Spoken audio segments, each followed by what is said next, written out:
वो 27 साल की लड़की थी, सुंदर, शहरी, पढ़ी लिखी, आज़ाद ख्याल लड़की, अपनी ज़िंदगी अपनी शर्तों पर जीने वाली, दुनिया के नियमों को, माता पिता के बंधनों को और दुनियादारी के पहरों को न मानने वाली, सपने देखने वाली, खुश रहने वाली और प्यार भी करने वाली। एक ऐसी लड़की जैसा बहुत सारी लड़कियां होने का सिर्फ सपना देखती हैं लेकिन हो नहीं पाती। किसने सोचा था एक दिन वो लड़की अपने ही घर के फ्रिज में 35 टुकड़ों में मिलेगी। एक दिन वो लड़की दुनिया से यूं चली जाएगी। एक दिन वही लड़का चाकू से उसके शरीर के 35 टुकड़े कर देगा जिससे उसने सबसे ज्यादा प्यार किया, जिस पर सबसे ज्यादा भरोसा किया, जिसके लिए दुनिया से वो लड़ गई और परिवार से भी बगावत की। 27 साल की चमकीली और खिलखिलाती आंखों वाली श्रद्धा वालकर अब इस दुनिया में नहीं है। उसके बॉयफ्रेंड और live in partner Aftab Poonawalla ने उसे मारकर उसकी लाश के 35 टुकड़े कर उसे मेहरौली के जंगलों में फेंक दिया। वो 18 दिनों तक उसी के कमरे में सोया जिस कमरे के फ्रिज में श्रद्धा की लाश के टुकड़े रखे हुए थे। वो लगातार श्रद्धा का सोशल मीडिया पेज भी अपडेट करता रहा ताकि लोगों को लगे कि श्रद्धा अभी जिंदा है। ये वो लड़का था जिससे वो लड़की बेहद प्रेम करती थी। हम सोच भी नहीं सकते कि एक ऐसे दिन अपने प्रेम के हाथों से इस तरह ये प्यार दफन कर दिया जाएगा। श्रद्धा तो अब इस दुनिया में नहीं है, लेकिन ऐसी ढेर सारी श्रद्धाएं हैं जो उसी लड़की की तरह बिंदास, बेलौस और आजाद ख्याल रखना चाहती हैं, अपने जीवन के फैसले खुद लेना चाहती हैं, अपनी मर्जी से प्रेम और अपना साथी चुनना चाहती हैं और हाँ, ना कहने का हक भी चाहती हैं। उन लड़कियों के लिए श्रद्धा की जिंदगी से सीखे जाने वाले सबक से जरूरी सबक और क्या हो सकता है। इस दुखद कहानी की पारंपरिक दुनियावी व्याख्यानों में दुनिया और परंपरा सिर्फ अपना मुंह बचा रही है और असली दोषी व्याख्याताओं से सिरे से नदारद है। आप इस घटना पर लिखे जा रहे सोशल मीडिया पोस्ट, संपादकीय और अपने आसपास के लोगों के विचार सुनिए। उनके हिसाब से कौन दोषी है? उनकी नजरों में दोषी लड़का है, उनकी नजरों में दोषी लिव इन रिलेशनशिप है, उनकी नजरों में दोषी है प्यार और प्यार करने की आजादी, उनकी नजरों में लड़का लड़की का यूं बेखौफ साथ होना, मिलना जुलना दोषी है, उनकी नजरों में लड़के का एक खास धर्म भी दोषी है। माता पिता अपनी बेटियों को प्यार के खिलाफ, अपनी मर्जी के रिश्ते के खिलाफ, लिव इन रिलेशनशिप के खिलाफ, अंतरजातीय और अंतर धार्मिक रिश्तों के खिलाफ डरा रहे हैं। सोशल मीडिया पर लोग पूरी बेशर्मी से लिख रहे हैं कि लिव इन में रहने वाली, प्यार करने वाली लड़कियों का यही हश्र होता है।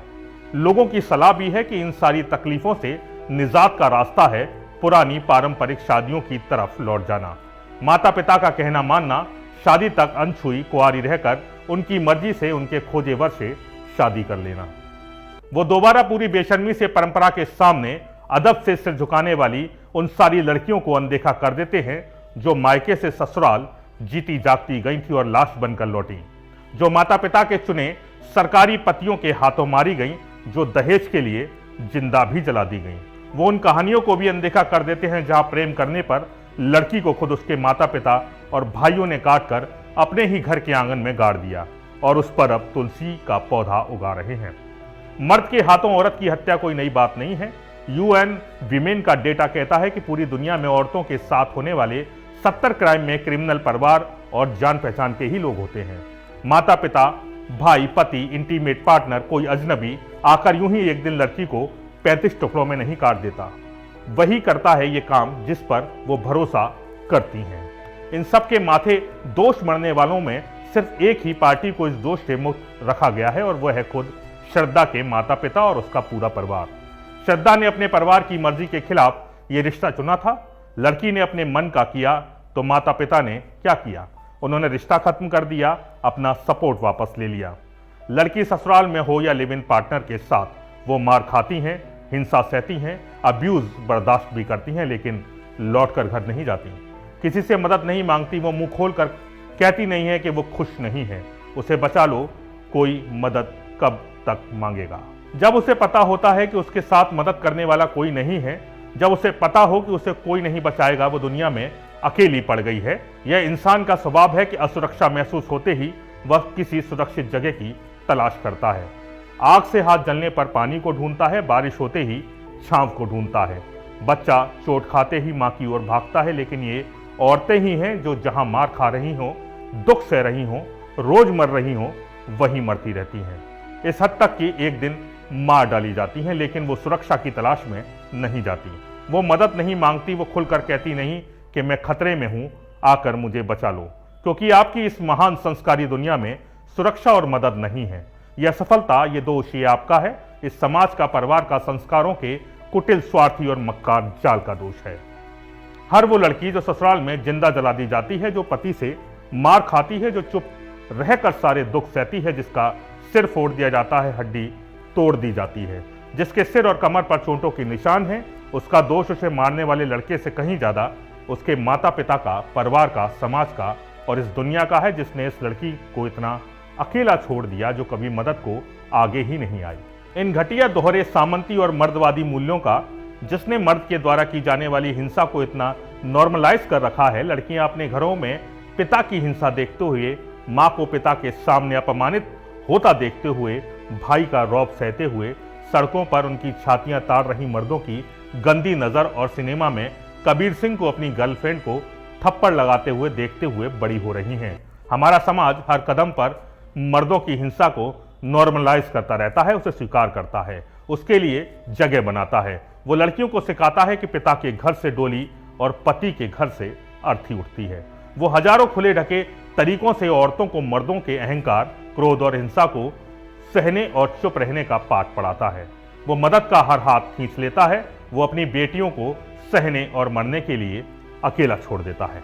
एक श्रद्धा की कहानी आज इतनी बड़ी हो गई कि मीडिया की सुर्खियों में है, लेकिन ऐसी हजारों श्रद्धाएं रोज मर रही हैं, क्योंकि मर जाने के अलावा उनके पास अब कोई दूसरा विकल्प नहीं बचा। कोई मदद नहीं, कोई भरोसा नहीं, प्यार नहीं, सुरक्षा नहीं, उनके परिवार, माता पिता उनके साथ नहीं, कोई नहीं कि जिसे डर लगने पर वो आवाज लगा सके, अपने पास बुला सके। इसलिए दोष न उस लड़की को दीजिए, न लिव इन रिलेशनशिप को, न प्यार को, न आज़ादी को, न अपना फैसला लेने की इच्छा को। दोष दीजिए खुद को कि आपने बेटियों को अपना सम्मान करना, अपना अदब करना, अपने लिए खड़े होना, कोई गलत बात बर्दाश्त न करना नहीं सिखाया है। आपने उसे टॉक्सिक मर्दानगी की पहचान कराना, सिर न झुकाना, न सहना सिखाया।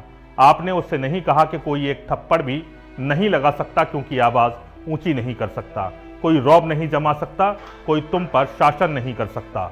आपने उसे चुप रहना सिखाया, तो वो चुप रही और मर गई। आप कहां थे जब आपकी बेटियां मार खा रही थी, जिंदा लाशों में तब्दील हो रही थी, दफनाई जा रही थी, अपने ही घर के आंगन में गाड़ी जा रही थी। आप संस्कृति बचा रहे थे, वही संस्कृति जिसकी महान भव्य इमारत आपकी बेटियों की कब्रों पर खड़ी है। सोचिएगा जरूर।